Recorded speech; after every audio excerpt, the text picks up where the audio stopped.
अजनैन। आज मैं फिर से एक नया वीडियो लेकर आई हूँ। वो है चंद्र ग्रहण पे, ठीक है, जो कि कल होली के दिन लग रहा है।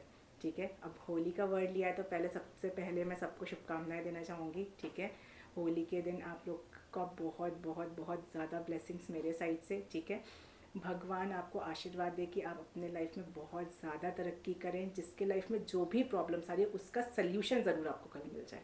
ठीक है, ये मैं भगवान से प्रार्थना करूँगी आप सबके लिए। हैप्पी होली। ठीक है, अब हम चालू करते हैं। जैसे मैंने आपको बताया कि मैं चंद्र ग्रहण पे लेकर आई हूँ। चंद्र, अब चंद्र वर्ड आया तो ये समझ में आता है कि ये मून से बनता है। ठीक है, अब मून से कैसे बनता है? जब भी मून, ठीक है, राहु केतु एक्सिस पे टकराता है तब जाके ये ग्रहण बनते हैं। ठीक है, ऐसे ही चंद्र ग्रहण बनता है, ऐसे ही सूर्य ग्रहण बनता है।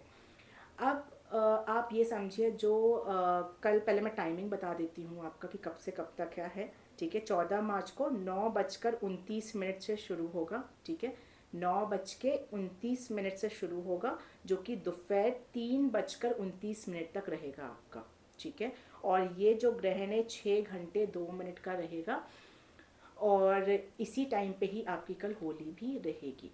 अब इंडिया में इतना ज़्यादा प्रॉब्लम नहीं है, क्योंकि यहाँ से इतना ज़्यादा क्लियर नहीं दिख रहा है, तो बहुत ज़्यादा सूतक नहीं लगेगा।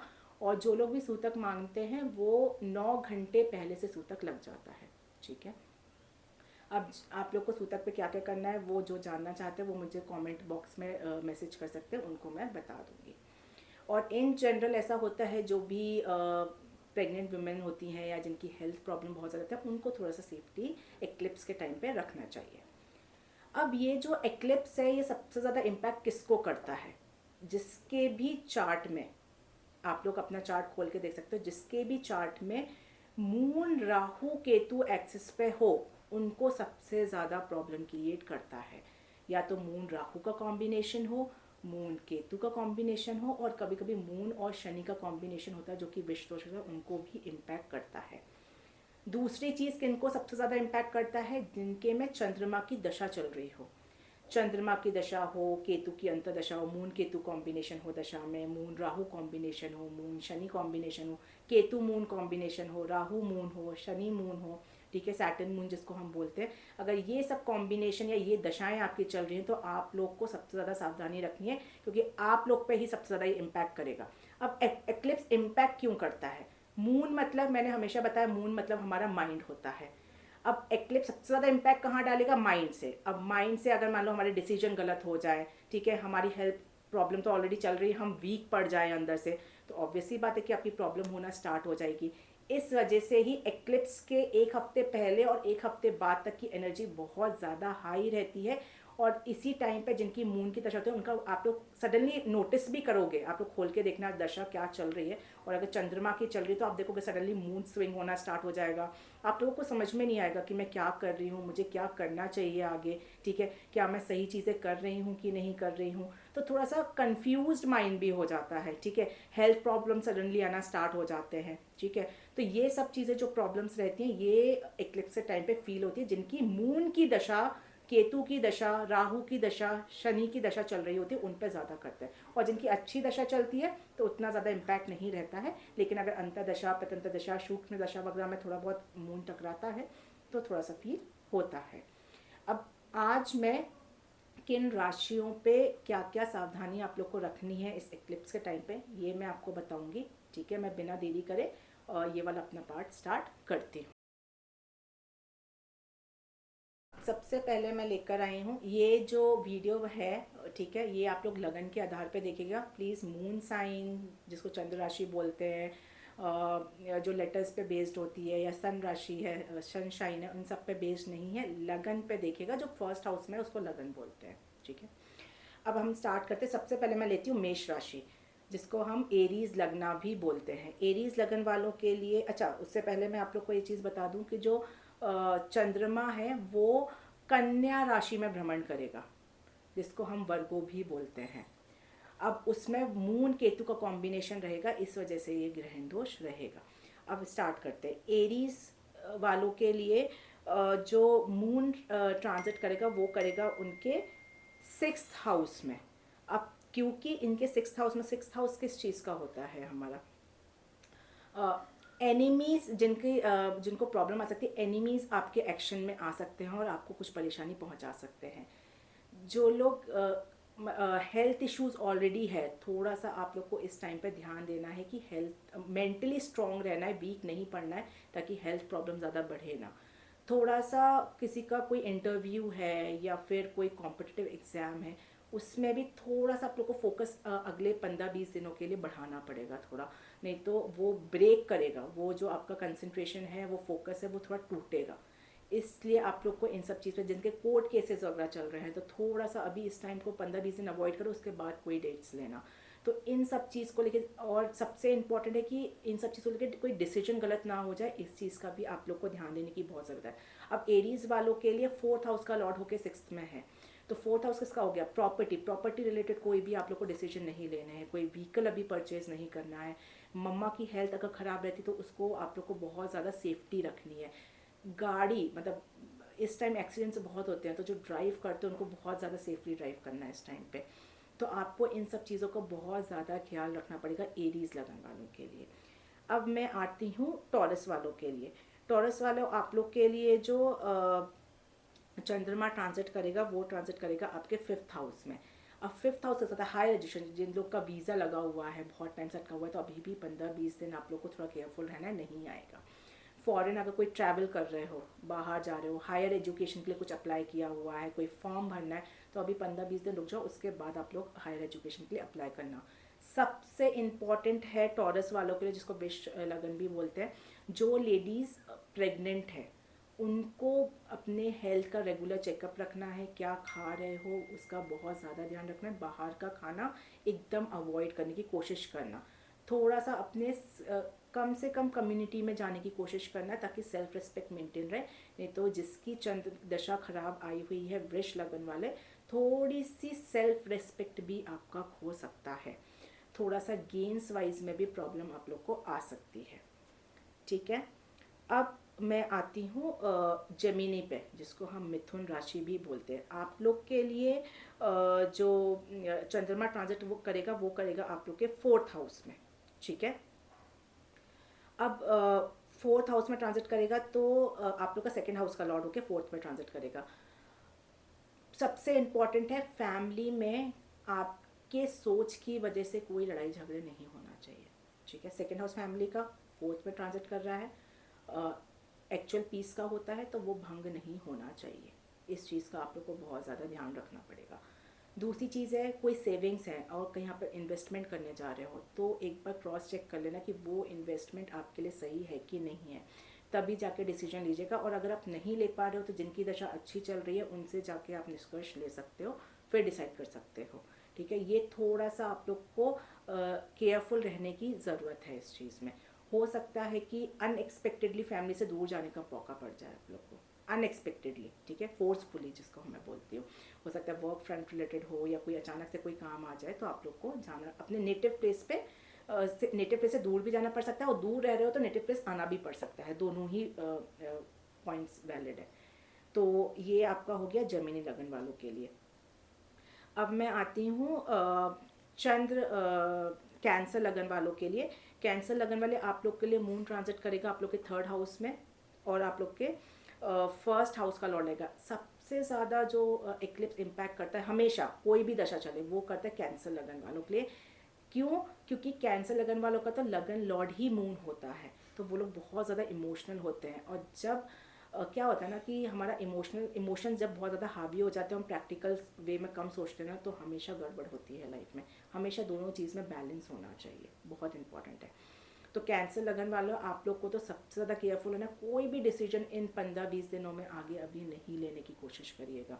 कोई ट्रैवल करना है, ठीक है, कोई शॉर्ट ट्रैवल है, कहीं जा रहे हो, अवॉइड करो। अगर बहुत नेसेसिटी है तो फिर थोड़ा सा सावधानी रख के जाओ। कोई डॉक्यूमेंट साइन करने हैं आपको, कोई इंपॉर्टेंट डॉक्यूमेंट्स है, कोई फॉर्म फिल करना है, एक बार ज़रूर चेक कर लेना या किसी से करा लेना कि मैंने फॉर्म पूरा सही फिल किया है कि नहीं किया है, नहीं तो कुछ ना कुछ डेटा गलत जाने के चांसेस भी रहेंगे। मेहनत थोड़ी, अगर कोई एग्ज़ाम है तो मेहनत थोड़ी ज़्यादा बढ़ा देना, क्योंकि मूड स्विंग्स बहुत होगा, उस मूड स्विंग्स की वजह से ओवर थिंकिंग बहुत होगी और आप लोग मेहनत नहीं कर पाओगे। ठीक है, तो थोड़ा सा क्या किस डायरेक्शन में पढ़ाई कर रहे हो, क्या वो सही है, हर चीज़ का क्रॉस क्वेश्चन करना है आपको, और उस क्रॉस क्वेश्चन पे एक्सपीरियंस करना है कि क्या मैं सही कर रहा हूँ, क्रॉस चेक करना है, उसके बाद फिर कोई डिसीजन आप लोग को लेना है। अब मैं आती हूँ लियो वालों के लिए, ठीक है। तो लियो वालों के लिए मैं अगर बात करूँ तो आप लोग का जो चंद्रमा है वो ट्रांजिट करेगा सेकेंड हाउस में, और 12th हाउस का लॉर्ड रहेगा। 12th हाउस का लॉर्ड होके सेकेंड हाउस में ट्रांजिट करेगा। तो आप लोग के लिए मैं बोलूँगी 12th हाउस किसका होता है, खर्चों का। तो खर्चे आपके बढ़ जाएंगे। अब कैसे बढ़ जाएंगे, क्योंकि चंद्रमा से है तो आपको पता है चंद्रमा से क्या होता है, डिसीजन गलत हो जाते हैं हमारे, ठीक है। तो कहीं आप लोग कुछ परचेज करने जा रहे हो, सोचोगे 100 रुपये का, आ जाएगा 1000 रुपये का। सेविंग्स इम्पैक्ट हो जाएंगे, क्योंकि मून आपका जो ग्रहण बना रहा है वो सेकेंड हाउस में बना रहा है, उस वजह से फैमिली में प्रॉब्लम्स आ जाएंगी, क्योंकि फैमिली वाले होली आ रही है, पैसा मांगेंगे, पैसा नहीं रहेगा आप लोग के पास में, ठीक। तो कोई भी गलत इन्वेस्टमेंट नहीं करना है आप लोग को। खर्चों पे बहुत सोच समझ के, अगर होली पे भी कोई कुछ खरीदने जा रहे हो तो देख लेना कितना पॉकेट अलाउ कर रहा है, उतना ही परचेज करना है, उससे ज़्यादा आप लोग को परचेजिंग नहीं करनी है। लियो लगन वालों के लिए मैं ये बात कर रही हूँ, नहीं तो फिर बहुत ज़्यादा पैसे खर्चे होने के चांसेस रहेंगे। अब मैं आती हूँ कन्या वालों की। कन्या वाले आप लोग के ही लगन में ग्रहण बना हुआ है फर्स्ट हाउस में ही, तो जिसको माइग्रेन की प्रॉब्लम है, या फिर मैं बोलूँ किसी को ब्रेन रिलेटेड कोई दिक्कत है, मेमोरी की दिक्कत है, तो उनको बहुत ज़्यादा केयरफुल रहना है। कोई भी ऐसा चीज़ जगह पे कोई चीज़ ना रख ले जो हम भूल जाएं फिर रख के। कोई सामान रख रहे हो तो एक बार देख लेना कि मैं कहाँ रख रहा हूँ। कोई गेन्स पे इम्पैक्ट ज़रूर आएगा। अगर अभी आप लोग की कोई जॉब लगती है, न्यू जॉब, तो हो सकता है कि जितना डिज़ायर्ड पैकेज आप लोग मांग रहे हो उतना डिज़ायर्ड पैकेज आप लोग को नहीं मिले। बड़े भाई बहनों का भी आप लोग को ख्याल रखना है, थोड़ा उनसे रिश्ता मेंटेन करने की कोशिश करनी है कि कोई लड़ाई झगड़ा या कोई गड़बड़ी ना हो जाए, ठीक है। इन सब चीज़ का आपको ख्याल रखना पड़ेगा। अब मैं आती हूँ तुला लगन वालों के लिए। तुला लगन वाले आप लोग के लिए जो मून ट्रांजिट करेगा वो ट्रांजिट करेगा आपके 12th हाउस पे, और वो लॉर्ड रहेगा आपके 10th हाउस का। 10th हाउस का लॉर्ड होके 12th हाउस में ट्रांजिट करेगा। अब 10th हाउस किस चीज़ का, करियर का लॉर्ड है। ये उनके लिए बहुत अच्छा जो फॉरेन ट्रैवल कर रहे हैं। फॉरेन ट्रैवल करोगे तो आप लोग के लिए बहुत ज़्यादा बेनिफिशियल रहेगा। बस इतना है कि कौन कौन से डॉक्यूमेंट्स आपको कैरी करके लेके जाना है वो ध्यान रखिएगा। और वीज़ा जिनका अटका पड़ा हुआ है ना, उनको थोड़ी सी प्रॉब्लम। जिनका वीज़ा क्लियर हो चुका है और ट्रैवल करना है उनके लिए तो वहाँ पे अगर फॉरेन मूव हो गए, पहुँच गए, उसके लिए बहुत अच्छा है। बट और जो फॉरेन ट्रैवल नहीं कर रहे हैं, नॉर्मल कोई ऑफिस में काम करते हैं कुछ है, तो पॉलिटिक्स होने के चांसेस हैं, तो उस थोड़ा सा आप लोग को पॉलिटिक्स से बच के चलना पड़ेगा इस टाइम पे। स्पेशली तुला लगन वाले आप लोग 10th हाउस कर्म का भी होता है, अच्छे कर्म करने की कोशिश करो, ठीक है, तो प्रॉब्लम्स आप लोग को नहीं आएंगी। अब मैं आती हूँ स्कॉर्पियो, ठीक है। स्कॉर्पियो लगन वालों के लिए जिसको हम वृश्चिक राशि भी बोलते हैं, आप लोग के लिए ट्रांजिट करेगा चंद्रमा 11th हाउस में, गेंस के घर में, और 9th हाउस का लॉर्ड है भाग्य। भाग्य में थोड़ी सी कमी दिखेगी आप लोग को। आप लोग को मेहनत के बल पे चीज़ों को जीतना पड़ेगा। भाग्य थोड़ा कम साथ देगा, ठीक है। जो लोग ट्रैवल कर रहे हैं अगेन उन लोग को थोड़ी सावधानी रखनी है। फादर की हेल्थ का थोड़ा सा ख्याल रखना, लेकिन फादर की राय लेके आपको गेंस ज़रूर हो सकता है।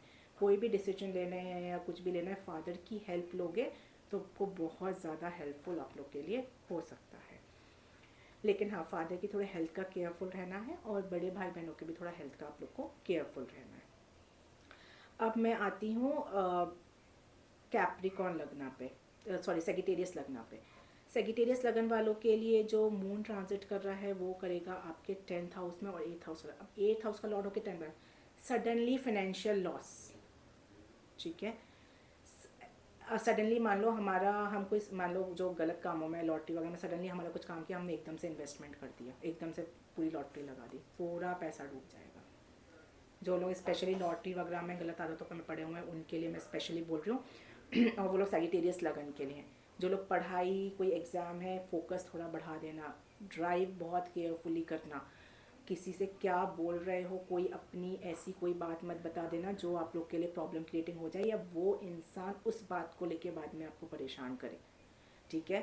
थोड़ा सा अपने इमोशंस को कंट्रोल करके रखना है आप लोग को, ये मैं बता रही हूँ सैजिटेरियस लगन वालों के लिए। अब मैं आती हूँ कैप्रिकॉन। कैप्रिकॉन आप लोग के लिए मून ट्रांजिट करेगा 9th हाउस में, और लॉर्ड रहेगा आप लोग का 7th हाउस का। तो पार्टनर से पार्टनरशिप कोई भी, चाहे वो बिजनेस पार्टनरशिप हो आपकी या फैमिली की पार्टनरशिप हो, कोई भी पार्टनरशिप हो, 7th हाउस का लॉर्ड होके 9th हाउस में ट्रांजिट करेगा। तो आप लोग को एक तरह से मैं बोलूँ, अगर कोई बिजनेस पार्टनरशिप आप ट्रैवल कर रहे हो तो बहुत सेफली ट्रैवल करना, ऐसी कोई बात ना हो जाए जिससे आप लोग की लड़ाई हो जाए। कोई पार्टनर के साथ, अपनी फैमिली का हस्बैंड वाइफ के साथ, वाइफ हस्बैंड के साथ अगर कहीं आप लोग ट्रैवल कर रहे हो, वो भी आप लोग देखना कि कहीं वो ट्रैवल में जाके वहाँ पर लड़ाई झगड़े तो नहीं हो जाए। स्पिरिचुअल ट्रैवल आप लोग कर सकते हो, बहुत अच्छा भी रहेगा। धार्मिक ट्रैवल आप लोग बिल्कुल कर सकते हो। थोड़ा सा आपको अपने पार्टनरशिप में भी अपने पार्टनर की भी हेल्थ का ख्याल रखना है और फादर के हेल्थ का भी ख्याल आप लोग को रखना है। हायर एजुकेशन के लिए ठीक है, ठीक है। अपने पार्टनर को की हेल्प से अगर कोई एजुकेशन करना चाहते हो, आगे बढ़ना चाहते हो, उनके नाम पे बिजनेस खोलना चाहते हो, वो सब चीज़ें आप कर सकते हो। अब मैं नेक्स्ट आती हूँ आप लोग के नेक्स्ट राशि पे, जो कि है आपका एक्वेरियस लगन। एक्वेरियस लगन वालों आप लोग के लिए मून ट्रांजिट करेगा 8th हाउस में, जो कि लॉर्ड रहेगा आप लोग का 6th हाउस का। 6th हाउस का लॉर्ड होके 8th हाउस में, ये है विपरीत राजयोग। अब विपरीत राजयोग में सडनली कहीं से आपको फिनेंशियल गेंस हो सकता है। जैसे जो लोग लॉटरी में पैसा लगाते हैं, तो अचानक से पैसा अटका हुआ, आप लॉटरी जीत जाओगे। या कोई मैं बोलूँ कोई शेयर मार्केट में आप लोग अगर डिसीजन सही लिया, प्रॉपर तरीके से आपने खेला, तो आप लोग को सडनली कहीं से गेंस होने की चांसेस बहुत ज़्यादा हैं, क्योंकि विपरीत आज हो गया हमारा क्या। बट वो डिसीजन आपके प्रॉपर होना चाहिए। थोड़ा एक्सीडेंट से आपको केयरफुल है। इनहेरिटेंस से थोड़ा सा फाइट करना पड़ेगा केस, बट गेंस होने की संभावना बहुत ही ज़्यादा है इस टाइम पे। बट डिप्रेशन, एंजाइटी, इन सब चीज़ से आप लोग को बच के चलना पड़ेगा। और दूसरी चीज़ ये भी है, सडनली गेंस, जैसे मैंने बोला, कई लोग का ऐसे भी होता है कि किसी दूसरे पार्टी से आप लोग को गेंस हो जाए, वो भी बहुत ज़्यादा पॉसिबिलिटी है। जैसे मतलब अचानक से बहुत टाइम से आपका कहीं से कॉल आ गया कि आपने ये जीत लिया है, आपने कभी टिकट डाली थी, ठीक है, तो उस टाइप के चीज़ें होने की संभावना है एक्वेरियस लगन वालों के लिए बहुत ज़्यादा हाई है। अब मैं आती हूँ पाइसेस वालों के लिए। पाइसेस वालों के लिए मून ट्रांजिट करेगा आपके 7th हाउस में, 5th हाउस का लॉर्ड रहेगा। लव रिलेशनशिप वाला जो लॉर्ड है वो आपके 7th हाउस में आ गया। न्यू रिलेशनशिप तो बहुत जल्दी बच जाएंगे, पर वो लॉन्ग लास्टिंग नहीं रहेंगे। जिनके लव रिलेशनशिप ऑलरेडी चल रहे हैं उसमें बहुत ज़्यादा प्रॉब्लम्स आना स्टार्ट हो जाएंगी। जो लोग हायर एजुकेशन के लिए जाना चाहते हैं, थोड़ा सा डिसीजन गलत हो सकता है। जैसे मान लो कई मल्टीपल कॉलेजेस आपके हैं, तो कौन सा लो तो चूज़ गलत कर सकते हो। इसके लिए किसी और का हेल्प लेके अगर डिसीजन लोगे तो आप लोग के लिए अच्छा रहेगा। जो लेडीज़ प्रेग्नेंट है उनको स्पेशली केयरफुल रहना चाहिए। किसी भी टाइप की पार्टनरशिप है, बिजनेस पार्टनरशिप है, शादी की पार्टनरशिप है, थोड़ा सा अपने अपोजिट पार्टनर्स की हेल्थ का ख्याल रखना है। बिजनेस पार्टनरशिप में क्या इन्वेस्टमेंट कर रहे हो, क्या कम्युनिकेट कर रहे हो, उन सब चीज़ का आपको बहुत ज़्यादा ख्याल रख के चलना चाहिए। कोई ऐसी चीज़ कम्युनिकेट मत करना पार्टनरशिप में जो कि आप लोग के लिए प्रॉब्लम क्रिएटिंग हो जाए। और जो लोग हायर एजुकेशन के लिए मूव करना चाहते हैं, थोड़ा सा वेट कर लो। 15-20 दिन के बाद में जब ये ग्रहण का इम्पैक्ट खत्म हो जाएगा, उसके बाद आप लोग डेफिनेटली कर सकते हो, ठीक है। तो ये था पूरा 12 राशियों के लिए कि आप लोग के लिए ग्रहण के लिए क्या क्या आप लोग को सेफ्टी रखनी है। सबसे इम्पोर्टेंट जो नॉर्मल चीज़ आती है वो ये है कि मून इम्पैक्ट होगा। मून है हमारा माइंड। कोई भी हाउस, जिस भी हाउस में हो रहा है, उस हाउस से रिलेटेड जो भी डिसीजन आप लोग ले रहे हो, उस पर बस आप लोग को एक बार क्रॉस चेक करना है कि वो डिसीजन जो मैं ले रहा हूँ वो सही है कि नहीं है। 2 बार नहीं, 3 बार नहीं, 4 बार सोच लो, उसके बाद डिसीजन लो। और कोई इंपॉर्टेंट डिसीजन नहीं है तो 15-20 दिन छोड़ दो, उसके बाद डिसीजन लो, तो फिर आप लोग को प्रॉब्लम नहीं आएगी। थोड़ा सा मूड स्विंग्स होगा, कभी अच्छा लगेगा, कभी बुरा, कभी गुस्सा आएगी। थोड़ा सा अपने माइंड को बैलेंस करने की कोशिश करिएगा। और ये उन लोग के लिए ही है, मैं फिर से बोल देती हूँ, जिनकी चंद्रमा की दशा एक्टिवेटेड है। चंद्रमा राहु एक्टिवेटेड है, चंद्रमा शनि एक्टिवेटेड है, चंद्रमा केतु एक्टिवेटेड है, या अपोजिट वे में एक्टिवेटेड है। अगर प्रत्यंता दशा, सूक्ष्म दशा में भी अगर कभी कभी कनेक्ट हो रहा है, थोड़ा बहुत फील आएगा आप लोग को, ठीक है। तो ये था चंद्र ग्रहण का 12 राशियों पे क्या इम्पैक्ट रहेगा। अब मैं नेक्स्ट वीडियो लेकर आऊँगी, जो मैं पहले मैंने बोला था, बट ये मेरा एक एडिशनल वीडियो मैं बीच में लेकर आ गई तारा नक्षत्र पे, ठीक है। Okay, thank you.